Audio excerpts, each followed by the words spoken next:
Hello mga kasero, mga boss, mga paps. Welcome back to Archie's Alonso Motovlog. Yes, at kung hindi ka pa nakasubscribe, subscribe na.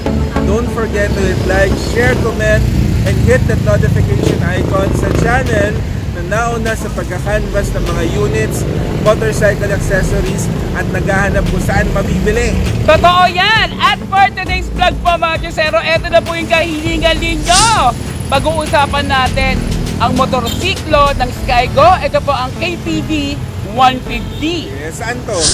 Ito lang naman na nag-iisang shop or store sa NCR. Ito po ang Lagro na Baliches. Andiyan po yung address at phone number. At sa mga taga Pampanga naman po, pwede po natin puntahan ng Lubao, Pampanga kay Sir J. Belleza. Ayan po ang number niya sa screen na yan. Kaya naman, pag-usapan na natin kung ano ba meron dito. Okay? In 5, 4, 3, 2, 1.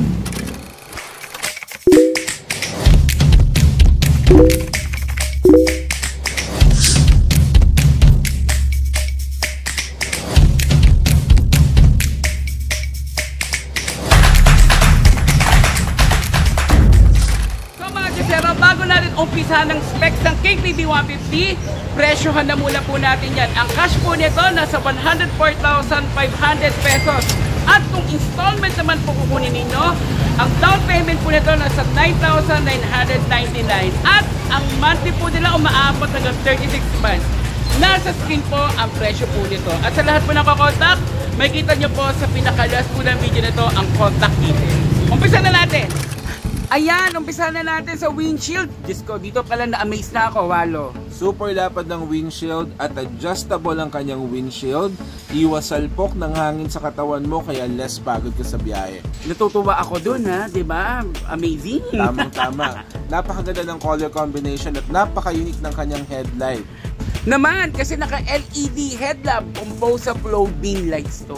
At napakaganda at napaka-unique ang design ng kanyang daytime running light at napakaganda ng color combination mga chusero. Safe na safe ka kapag dala mo to.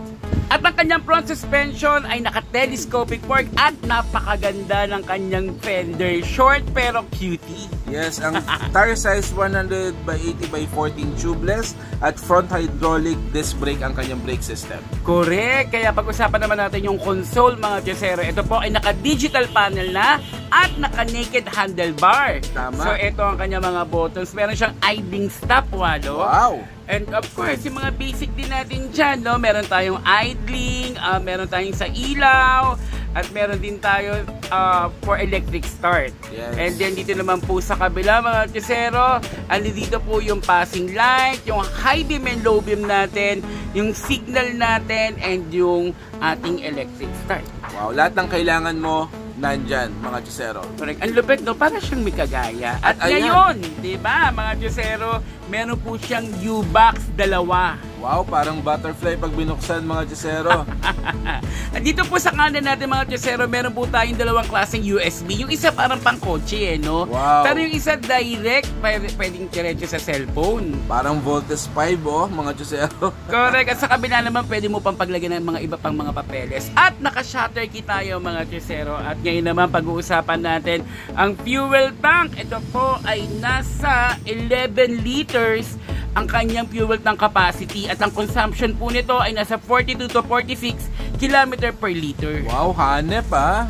Dito naman sa gilid kasi Walo, kaya natin pinapakita sa kanila kasi ang kanyang side stand ay may kill switch. Nice. At touring scooter mga chusero, ang daming edges, napakaganda ng kulay. Correct. At dito naman pagdating sa seat ay napakalawak ng kanyang upuan at napakaganda ng foam nito at yung leather nito mismo. Yeah, so under construction lamang po ang Skygo kaya medyo ganun po yung kanyang leather. Correct. Baka na inisip niyo ba't ang dumi-dumi ha? Pero very futuristic po yung kanyang design. Sabi nga, touring scooter. Touring scooter, actually, yes, opo. Ngayon, pag-usapan naman natin yung likod, Walo. Ito po, mga chusero, sa likod po nito ay LED lighting. Yes, at napaka-full po ng kanyang ilaw, mga chusero. Napakaganda. Correct. At ang signal po nito, medyo pag binibend mo, kumbaga parang safe siya, hindi siya matigas, di ba? Minsan baka pwede maputol. So, malleable, mga chusero. Yes, may reflectorize tayo para sa plate natin. May Plus, hugger. doble-doble ang tire hugger niya. Napakaganda mga chusero. At ang size ng gulong 120 by 70 by 14 tubeless at ang rear suspension center niya is mono At shock. syempre, ang brake nito sa likod po ay hydraulic disc brake. Oh, di ba? Wow. So, this and this. Okay, at napakaganda ng kanyang tambutso. Sobra, di ba? Very sporty. Very So, ngayon sporty. alam mo man, itong ang kanyang grab bar, kahit may cut sa gitna, very sturdy to. And very unique design mga Josero. Carbonized. At may carbon plastic inspired po all over the body. At napakaganda ng pagka-blue. ng Correct. kulay. Natuwa ako sa taillight kasi umaabot hanggang dun sa gilid, kitang-kita. Diba? And added to the beauty mga Josero, yung mga edges niya. Correct. Hindi siya basta plain. At yung kanyang decals, KPB 150. Hindi ka nagagawa. ng Correct. mga So, shout out decals. sa A+J Printing Services, di Shout ba? out A+J. Tingnan mo tong tinatapakan ng pilon. Wow, napaka-neat. Napaka-compact pag sinara mo siya. Very safe, di ba? So, subukan. At very consistent yung designs niya mga Josero. Edges, may ridges, napaka-enough leg room. Correct yan. Lalagay na rin pa ako. No? Oh, Di ba? Panalo. So, kung magtuturing ako, di ba? Yung tataas ko lang yung paang ganyan. Anti-slip mga Josero kasi may ridges nakita niyo at merong carbon inspired. Sabi ko nga, all over the body. Napakaganda nitong Skygo KTB 150 mga Chesero. Panalo to. Grabe. Standing out kapag minaneho mo siya. Correct, correct. So ngayon naman, no, pag-usapan natin yung makina. Okay, hinga lang ako ng malalim mga Josero. Ang makina ay single overhead cam, single cylinder, 4-stroke, 2 valves, liquid cooled, 150cc, EFI. At ang kanyang bore and stroke, 57.3mm by 57.9mm. Compression ratio niya is 10.6:1. Max power 12 horsepower at 8,500 RPM. Max torque 11.8 Nm at 5,500 RPM and electric starting. Big time, di ba? Big time. So may ibubuga to, tong scooter No wonder hinahanap siya. ng Skygo, correct. At Diyos ko, napakaganda nito. So alam nyo mga Chisero, no, bago natin pag-usapan ng lahat-lahat, no, i-dimension na muna natin. Mawawala ba? Ayan, Correct, sasakyanan halika na. niya. Alright, so ang dimension, wheelbase niya 1,320.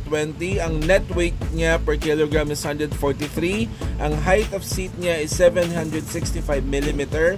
Overall length 1,920.24mm. And overall width 759.46mm. Mga Chisero, comment nga kayo, bagay ba? Pero alam nyo, napaka-komportable talaga ng sinakyan ko talaga to. Napakaganda. Sabi nga nila, pag may Skygo ka, may Sky ka na, May go ka pa. go go go ka na. Walang sabit kasi pagdating sa tuhod, no, sobrang luwag. Napakaganda ng touring scooter, no? Correct, It's not correct. your typical maxi. Correct. So ayan na mga Chisero, natunghayan na po natin ang mga specs ng KBB 150. Aba, akalain mo, di ba, napakalupit.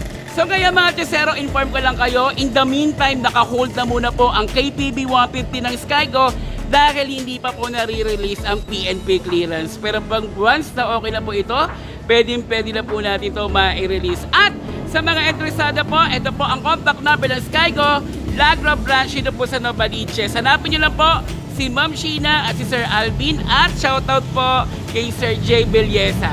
Ayan, di ba mga Chisero, ang available po ang available po dito ay gray or silver at ang blue. Thank you so much mga Chisero. But wait mga Chisero, there is more. May mga freebies po si Skygo pa nag-purchase po kayo ng unit nila. Meron pong helmet, sweatshirt, may tools, warranty, and 1-year registration. At wag po kayong mag-alala sa mga parts ng Skygo unit dahil meron po mga available po ito, itong mga pyesa na to.